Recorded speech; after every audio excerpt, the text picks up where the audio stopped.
Hello everyone, this is Mac with Southern Blessed Homestead. Welcome back to my channel.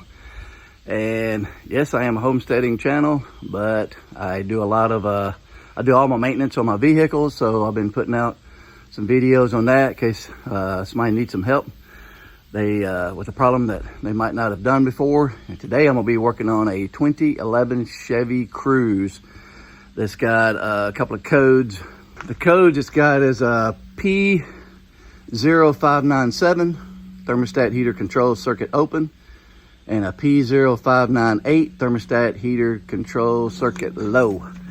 And right off the bat, what they tell you to replace is the thermostat or the temperature sensor on the water outlet, which the last time we just replaced it like 2 months ago, and it came as one whole unit. It had a couple of switches on there, sensors, and the thermostat was already in there.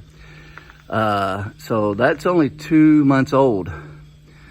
So we're thinking, well, why is it still doing that? So I don't know, a new part could go bad. It's a pretty bad design the way they've got that, but we did replace the radiator temperature control, and that still didn't fix the problem. So I'm going to take out the water outlet today and take it back down and swap it out and get a new part, because I've done a lot of research on like Google and stuff, and apparently this is kind of a bad design. I have a lot of trouble with it. One person said he's replaced that water outlet valve with the thermostat in it like multiple times, like almost every 8 months, he said. It was ridiculous. So anyway, we're going to take this out and replace it, and hopefully that will fix the problem. So this was the radiator temperature sensor that we replaced, and it is right here with that clip.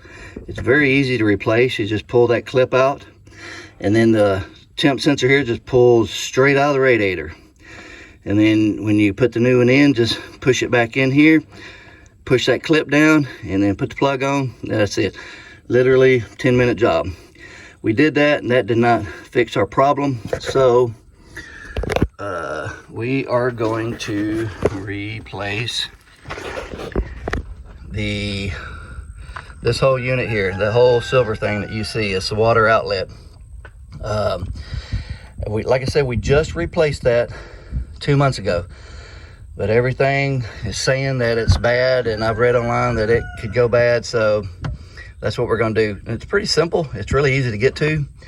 I know I've got a Ford Focus, and man, there's so much junk covering the top of this, you can't even see that. You got to take so much off. So this is a really simple, easy job. You got a radiator clamp here, you got a clamp there, a clamp there.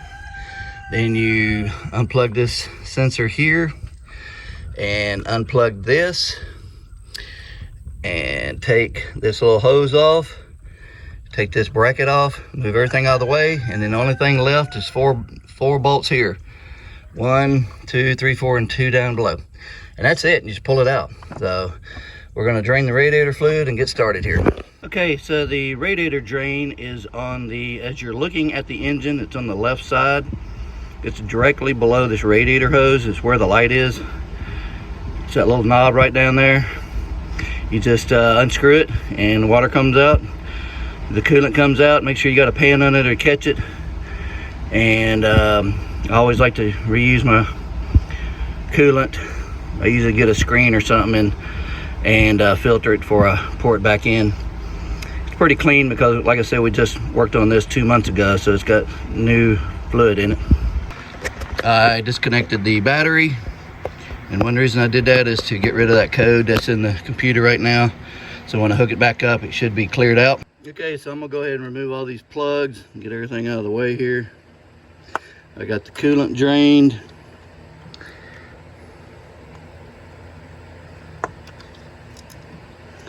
I'll take this bracket off. It's a 10 millimeter.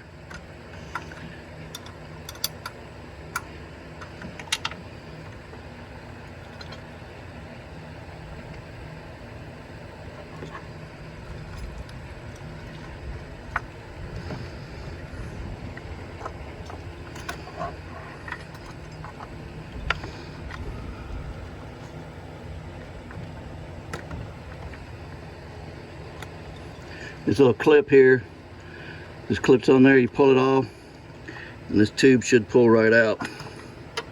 There we go.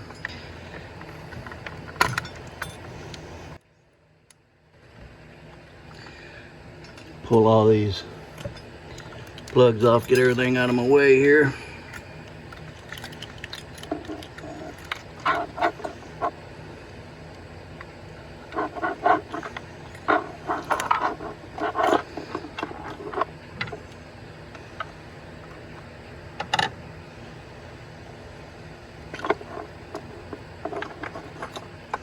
Take this hose off.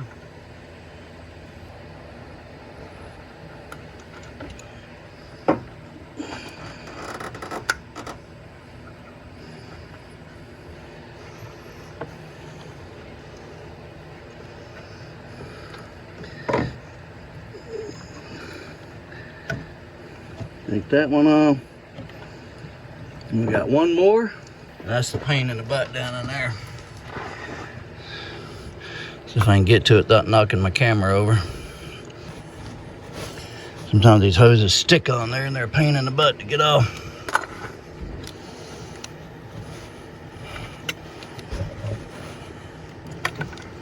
There we go. So you've also got to disconnect this pipe here. It's just two bolts here and here, and they're number 8 right up under here. There's one and there's one, and then you got 4 mount bolts here, 1, 2, and then 2 right up under here. I went ahead and loosened everything up because the sun was overheating my camera. So there's one.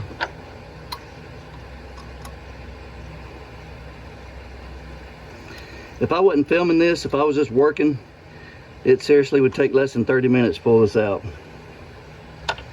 But with me stopping and starting with this camera, it takes a little longer. But like I said, it's not hard. Maybe 45 minutes tops.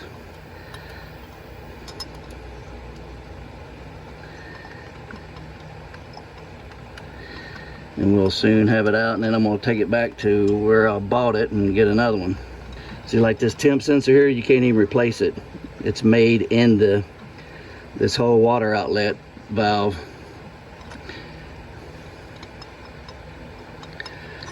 All right, look at that. And there you have it.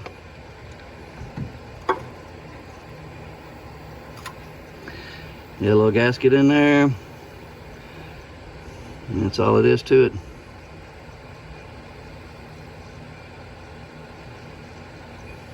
That's what it looks like.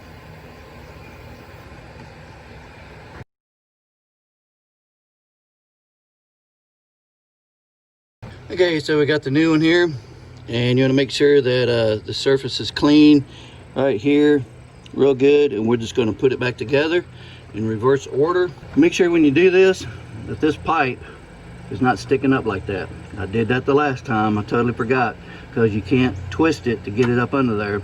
So I'm going to have to loosen these bolts and turn it, because you can't do it. I've tried it the last time I did it. So I'm going to have to take this back off and turn that pipe facing that away.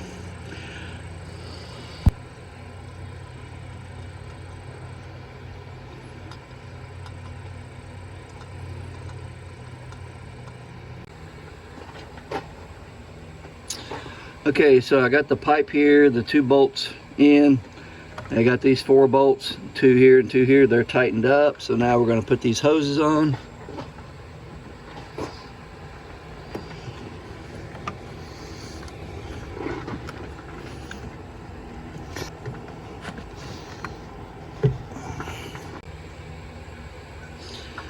Put this bracket back on. It's number 10.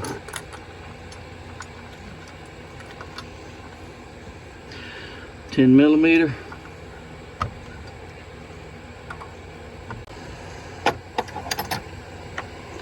And start hooking up these plugs.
All right, and I think that we are through. All we gotta do is fill up the radiator and double check everything. Everything's plugged in good and tight. And that is all it is to it. We're gonna fill up the radiator right now. So if you have drained the radiator, the proper way to fill it up is this plug here is a vent plug. It goes here and you fill it up till you see it start running out of this hole. And where's the hole? All right, there we go. We're gonna put it back in there. There it is, right there. So you fill it up till it runs out, and then tighten the little vent plug back down. So once you tighten the vent plug back down, you're gonna fill this back up, and then take this top hose here and squeeze it. Not to get any air bubbles out of there. You see the air bubbles? So squeeze that, get all that air out. Ready to crank it up.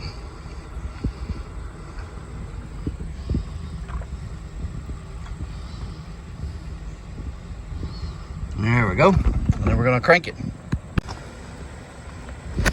And don't forget to hook your battery back up. Okay, everything is running good. There's no leaks. I've let it run for a while and then shut it off and let it cool off. I did that 2 or 3 times and then I test drove it. So there's no leaks and I don't have an engine light anymore. So everything is working great and I am happy. So I hope this video helped you out. I've got some more in playlist of mechanic work and do-it-yourself home improvements and stuff. I do small engine repairs and tractors and tillers and stuff. So if you need any of that, check my playlist out. If you liked it, hit that subscribe button. And don't forget to hit the notification. So for future videos I put out, hit that thumbs up. And I appreciate it if you leave a comment. Whether you like the video or not, I don't mind constructive criticism. So anyway, hope this video helped you and hope you have another blessed day.